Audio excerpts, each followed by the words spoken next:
So the question here is asking what index would 14 go to if you are using quadratic probing? And so I'm going to underline 14 because that's important, and our method is quadratic probing. And so the best way to approach this is by first knowing what our equation for quadratic probing is.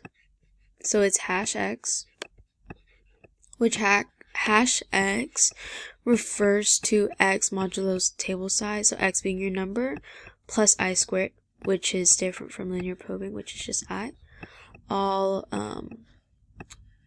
of that, and then modulo size, which is 10 here, right?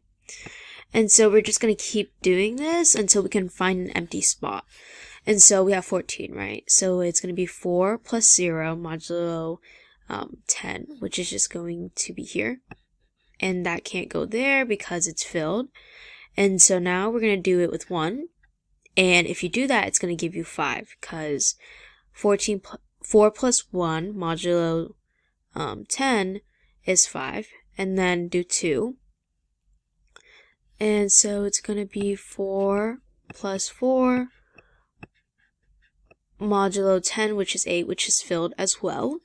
And so now we're going to try 4 plus 3 squared, which is 9. So that is 13 modulo 10. And so that's an empty spot. And so it would go here. And so that's why this is the right answer when using quadratic probing.